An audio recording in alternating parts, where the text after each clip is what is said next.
Здраво на сите! Денеска ќе зборувам за нашето искуство и за ситуациите со кои што ние се соочивме во приказната наречена заминување во странство. Верувам дека не сме единствени, верувам дека секој што се осмелил на таков чекор, дека се соочил со многу убави, но и неубави ситуации. Ќе зборувам за една од најтешките раздолби што ги имавме, за тоа дали ја постигнавме целта поради која што си заминавме, колку ни се смени животот тука, како успеавме да постигнеме толку колку што постигнавме за ова кратко време. Значи, ќе само да потенцирам дека се што ќе кажувам е само лично наше искуство и ова се мои гледишта и мои размислувања за некои ситуации. Во глобала многумина знаат дека се трудиме да си заминеме. Многумина знаат дека Жарко имаш интервју во Хрватска, дека едноставно не бидна ништо. Меѓутоа никој не знаеше дека всушност ние се бориме и понатаму да успееме да дојдеме во Канада. Сите дозна од кога Жарко го доби пасошот со визата внатре. Тоа беше еден од најсрекните денови во нашиот живот. Емоциите беа измешани, значи имаше секакви емоции. Доаѓа моментот кога нели треба тоа да го соопштите на сите. Ова е еден од побитните моменти, затоа што е буквално соочување со реалноста. Во овој момент сваќате кој што ви мисли. Не секој се радува за вас, тоа мислам дека ни е на сите перфектно јасно. Добивме коментари, да, нормално, типот со среќа нека ви е се најдобро, имаше коментар дека знаеме колку го сакавте сето ова и колку се боревте, мило ние што успеавте, нека ви е со среќа. Тоа се убави коментари, меѓутоа ги имате и оние другите коментари. Што ви требаше, само на вас не ви чини тука, како може сите други да живеат, само вие не можете да живеете тука. Имате коментар од типот што ќе правам сега јас.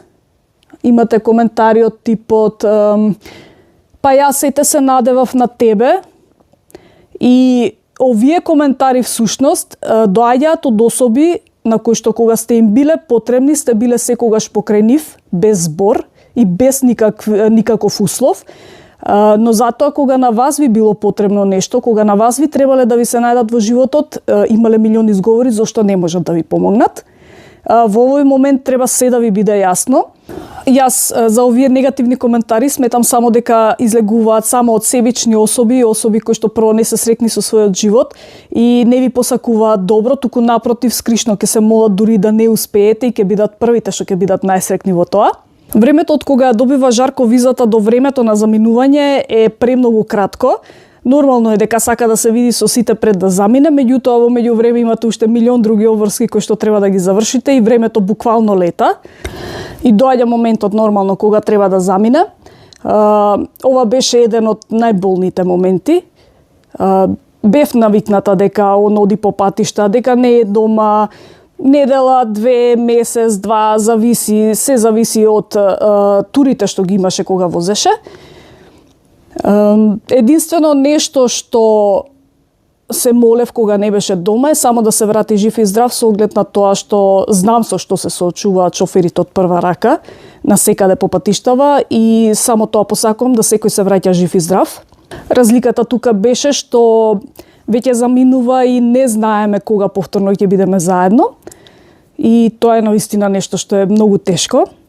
На аеродром го испраќаме со сестра ми, со моите, со кумашините и со пријателка. И па можам да кажам дека никогаш во мојот живот немам плачено толку колку што плачев тој ден. Посебно кога дојде моментот кога веќе требаше да оди. И дефинитивно е еден од најболните моменти. Многу ми беше тешко да се смирам и да си дојдам при себе, меѓутоа тоа е што е, морав некако да се соберам.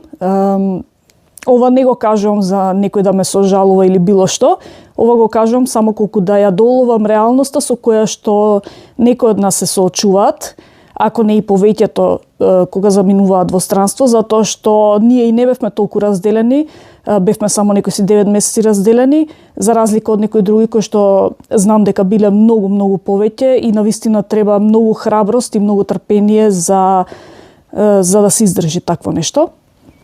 Инаку Жарко заминува со 2000 евра. 1000 евра се нешто ние што имавме собрано и 1000 евра му се поклон од другар. Сега што се случува во периодот додека да ние да заминеме, значи некои си 9 месеци од кога он замина.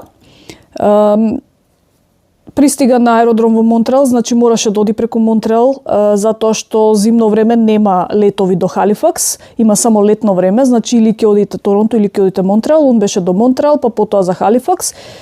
Кога пристигна во Монтреал, бидејќи доаѓа прв пат во Канада, мораше да се пријави, па потоа можеше да заминува за Халифакс. Во Халифакс се беше организирано од страна на фирмата која што ни посредуваше за документите. Барем тогаш така беше договорот, значи фирмата се ви помага, ви ги плаќа и картата, му ја плаќа на него додека да дојде, картите ајде за 3 авиони. Со тоа што кога ќе почне да му доаѓа плата на сметка, тогаш почнуваме да ги враќаме парите, ние ги враќавме по некои си $800 месечно.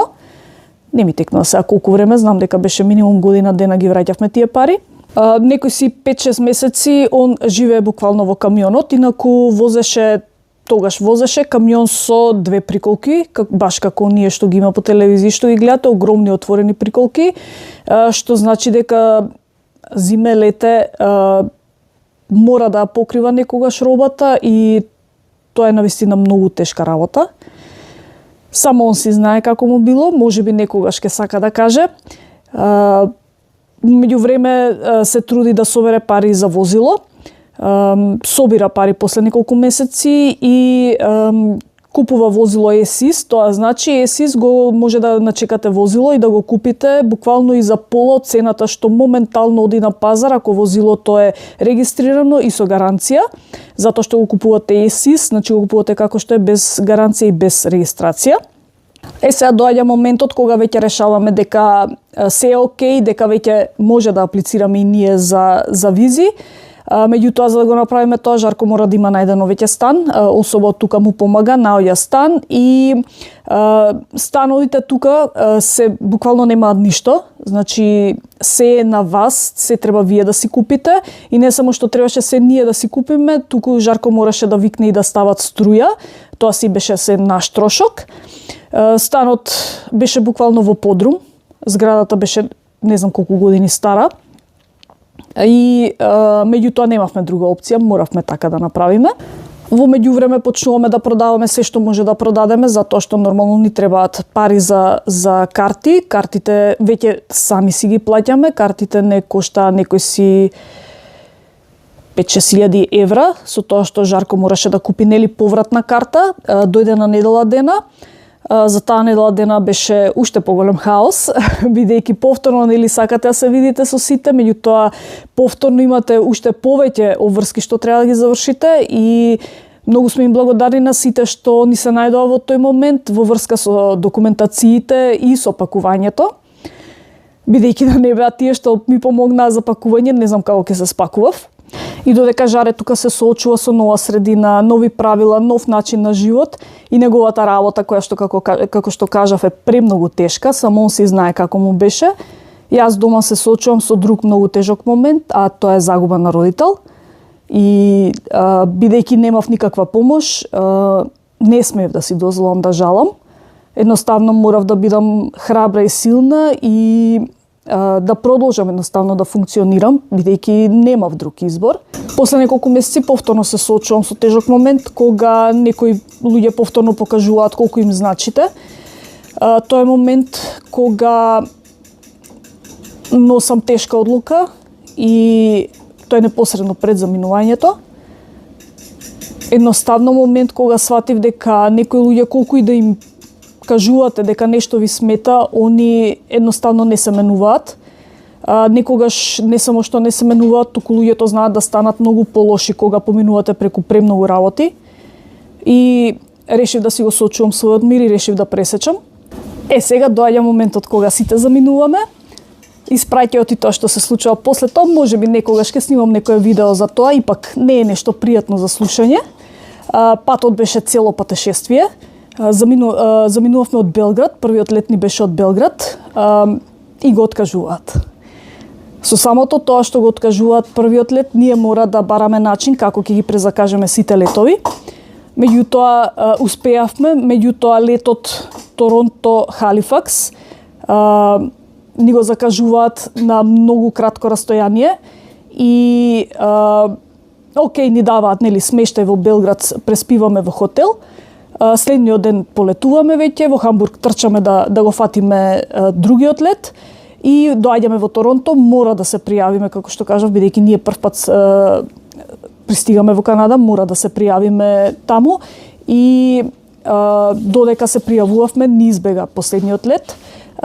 Целата работа е што не избега поради наша грешка и ни беше закажан следен лет. Куферите веќе ни стигнаа со претходниот лет во Халифакс, не чекаа на аеродром. Спиевме, па некој си поминавме 15 сати на аеродром. И следниот ден веќе заминавме за Халифакс, како што кажав, куферите не чекаа таму. Си се спакувавме во кола и си дојдовме за Труро. Жарко веќе имаше обезбедено кревети за децата и спална и пријателите, бидејќи беше Black Friday баш ден-два пред да дојдеме, пријателите отидоа ни купија телевизор и ни го донесоа во станот. За почеток немавме мебел, имавме само една маса и тие кревети за спиење, понатаму веќе све си купивме. Сега бидејќи картите, документации, визите што ги вадевме, сечени многу пари, моравме да земеме на заем некои си 5000 евра, за да имаме, да може да почнеме убаво да функционираме тука. Тука, знаете, ако не работите, не заработувате пари, значи не добивате пари. Тука сте платени од сат или шоферите од милја, што значи дека освен ако немате пари од одмор, вие не заработувате други пари. И да промашите недела-две, веќе може да паднете многу финансиски. Киријата ни беше околу $1050, инаку тука секоја година се зголемува киријата и плюс плаќавме ние струја. Струја тука се плаќа на 2 месеци и најголемата сметка додека бевме под кирија, кога беше најладно, значи буквално сите соби се греа, беше $400. Јас успеав да се вработам после 10 месеци со помош на организација. Ми помогнаа да го средам CV-то, ми покажаа каде и како да барам работа и што е клучно во поднесување на CV за работа. Инаку и тука ги работим истите работи што ги работевме во Македонија, значи Жарко е шофер, јас работам во маркет. Исто така и тука, како и во Македонија, немаме помош околу децата. Во Македонија седев дома 8 години, затоа што никој не се нафаќаше да ги чува децата. Во тие 8 години само еднаш ми се пружи шанса и работев 2 месеци во една фирма каде што бев само како испомош, значи само 2 месеци и сосема трета личност се нафати да ни го чува, тогаш имавме само едно дете, се нафати да го чува детето без никакви услови, без никакви барања. Никој не е должен да ни ги чува децата, тоа е факт, но и ние не сме должни да чуваме и да гледаме некого кој ќе остари. Сето тоа е добра волја од двете страни. Како се опоравуваме финансиски? Со првите такси што ги зима поврат на такси, што ги зима Жарет, тоа е секоја година, на почетокот на секоја година, бидејќи е шофер, земаат малку повеќе поврат на такси, така успеваме прво да се раздолжиме тоа што го земавме на заем и потоа почнувам јас да работам и почнуваме се уште, значи се откажуваме од задоволства, се уште се стискаме буквално и се трудиме да си оствариме она цел што имавме зацртано, тоа е куќа. Во меѓувреме купуваме и друго возило, бидејќи ова возило што го имавме беше многу мало и не собираше сите, многу беше тешко да се патува на подолги релации. Земавме малце поголемо возило што се користи само на патувања и исто е земено тоа возило ЕСИС, значи буквално е многу поевтино неголи да се купи такво возило со регистрација и со технички. И доаѓа моментот кога треба да одлучиме што ќе купуваме прво, дали куќа, дали камион. Што е поентата? Поентата е, ако купите куќа, ќе може да купите камион, значи ова зборувам да купите со кредит. Но ако купите камион, многу тешко е дека ќе ви одобрат кредит за куќа. И едноставно решаваме дека прво ќе купиме куќа, затоа што веќе не можевме да седиме во станот, значи станот навистина беше, да не кажам катастрофичен, и премногу мувла имаше, буквално посебно во собата каде што беа децата, имаше момент кога не можеше да се дише. Имавме земено клима што го суши воздухот, специјално што има опција за мувла, и тогаш веќе беше се окей. Меѓутоа до тогаш навистина имаше моменти кога апсолутно не се дишеше таму. И едноставно решивме дека сакаме што побрзо куќа да најдеме. Почнавме да се распрашуваме, се распрашувавме, значи, што треба, кои се условите за да добиеме кредит за куќа. Што е најдобрата работа тука, што многу ми се допадна. Ова зборувам за Нова Скотија, не знам како е по другите провинции. Има програма за луѓе што првпат купуваат куќа во Канада. Таа програма е за помош на тие луѓе, како ви помага провинцијата, така што ви дава пари за учество, кои што ги враќате 10 години без камата. Сега, да, треба да исполнувате услови за да ги добиете тие финансии, и има и лимит колку треба да биде куќата. Значи, за во Труро, така беше ние кога баравме, куќата не смее да надмине $300,000, негде во околина на Труро беше 350 и во Халифакс не смее да надмине $500,000. И нормално ставките што треба други да ги исполнувате. За да ви одобри воопшто, да ви биде одобрен кредит за куќа, треба да имате минимум 2 години. Тие ги викаат Т4, тоа е од која ќе ги направите таксите, тоа е тоа Т4. Мора да го имате тоа и нормално ве проверуваат се, тука ги земаат во предвид и парите што ги добиваме за деца, и мора да имате PR. Значи, доколку сакате куќа да купите на рати, мора со кредит, мора да имате PR. И почнуваме ние да бараме куќи. Најдовме за почеток една куќа, не знаевме точно како функционира, па не споја со еден агент и тој беше многу искрен и веднаш ни кажа дека таа куќа не е куќа што би сакале да земеме, затоа што не можеме да се вселиме веднаш, зашто не е безбедна за вселување, затоа очигледно беше и ефтина. И почнуваме да бараме куќи, мислам дека имавме видено некои си 4-5 куќи. Многу интересни моменти се, затоа што одиме да гледаме куќа, таа беше во близина на Викторија парк, и сега одиме да гледаме, нели се договараме со агентот, прво не ни кажа информации колку е стара куќата. И сега ние го прашуваме и он вика, не смеам да ви ја кажам таа информација. Добро, што значи дека куќата е очигледно над 100 години стара и не смее да ви каже кој е собственик на куќата, не ви објаснува точно, не смее да ви покаже нацрт од каде до каде е местото. И добро, тоа е за нас малце, нели, чудно.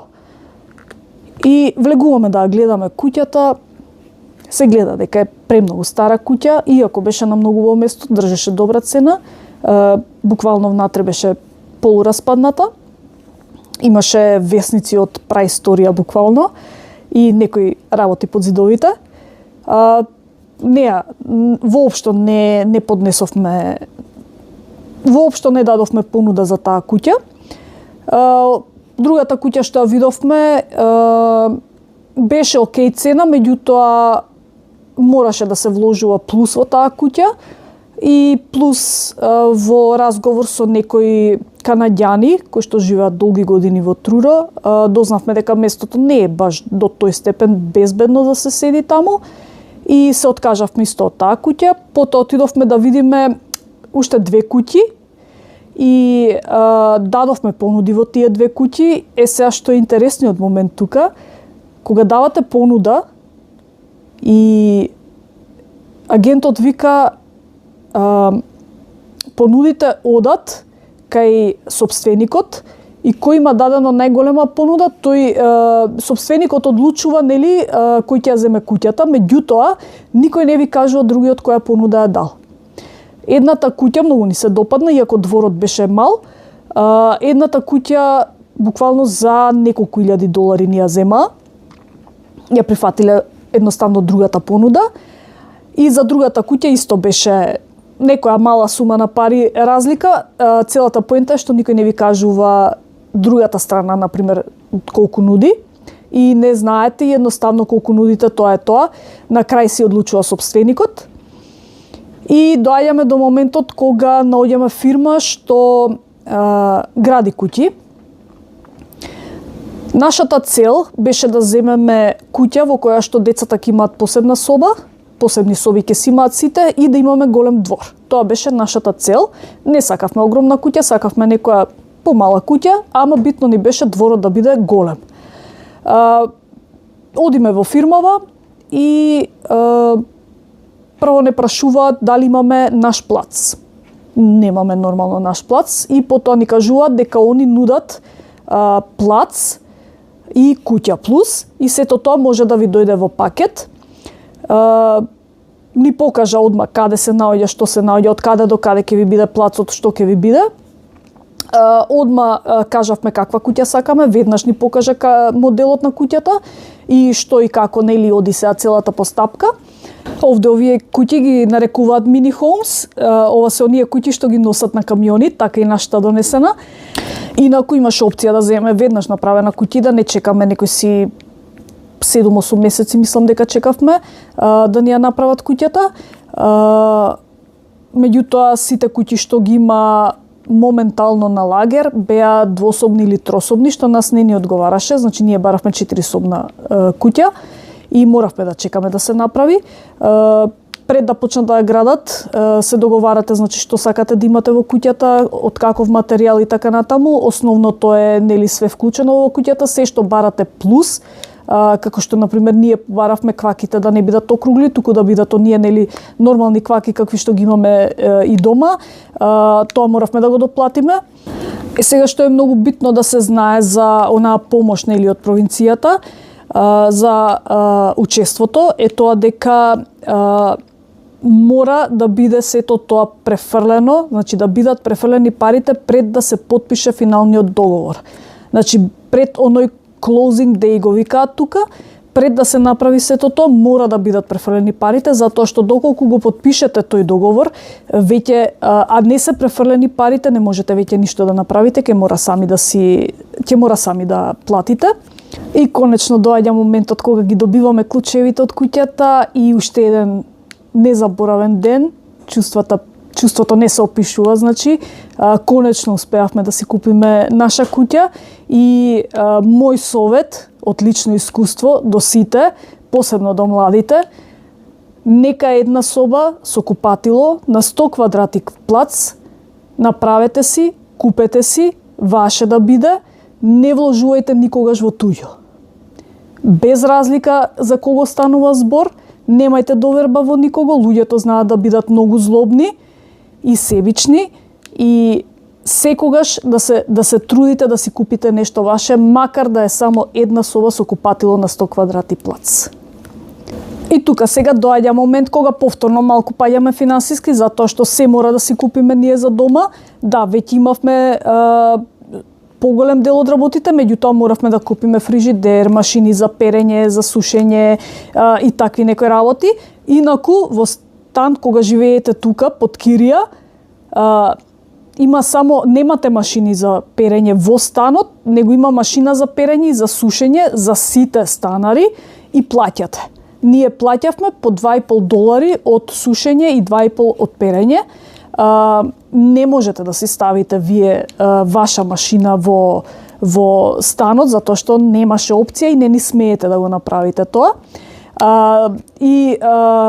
Како што кажав, за дома мораме све да си купиме, купуваме се и пријателите ни помагаат да се преселиме. Тука имате можност да си изнајмите комбе, да си изнајмите, не знам, приколка или било што. Додека Жаре беше на пат, мислам дека имавме 2-3 недели да се иселиме. Јас со децата, бидејќи имаме големо возило, го товаравме возилото, доаѓавме, се селевме, носевме ствари лека по лека, на крај останаа само крупните работи. И нормално бидна си се преселивме и сега, фала му на Господ, веќе живееме тука. Ја исполнивме целта да си купиме куќа, нашата многу голема желба ја исполнивме и куќата ја купивме 2024, април го потпишавме првиот договор, почнуваат да градат, ноември се преселивме. Жарко е тука од март 2022, јас сум тука со децата од ноември 2022 година. И следно што сакавме да постигнеме и да си исполниме е да отвориме наша фирма. Тоа се случи оваа година во јули. Ја отворивме фирмата, во септември го купивме камионот. Да, на кредит и да, немавме пари за учество, извадивме пари од кредитна картичка, кои што ќе ги враќаме нормално со малце поголема камата. И така уплативме за учество за камионот. Почна Жарко, септември го купивме, кај ноември негде поради документации и некои други работи, в ноември почна да вози. Не вози премногу долго, се уште не сме виделе нешто плюс, не знам колку од камионот, меѓутоа се надеваме на подобри денови и пак секој што почнал да работи свој бизнис е свесен дека секој почеток е многу тежок. Да се надеваме само на добро. И тоа е исто нешто што го исполнивме до сега и сме премногу горди, сме премногу среќни на се што успеавме да направиме. Што е поентата? Поентата е прво да имате цел, да имате слога и разбирање со особата со која што треба да исполните целта, односно со особата што сте решиле да го поминете животот. Мора некогаш да се откажувате од задоволства, мора да излезете од комфорт зоната, ако сакате да постигнете нешто повеќе, мора да се откажете од некои работи и жртва секогаш мора да има. Сега, главната цел, поради која што си заминавме воопшто, ние си ја исполнивме. За некој е неверно, меѓутоа главната цел на нас ни беше да си го најдеме мирот, конечно, и фала му на Господ успеавме во тоа. Другата цел, поради која што си заминавме, е затоа што сметаме дека нашите деца тука имаат можност за многу побава иднина и се надеваме со Господ напред дека ќе бидат прво живи и здрави, а потоа ќе бидат и успешни и среќни. И за крај повторно, ова е само наше искуство, ова е нашиот пат.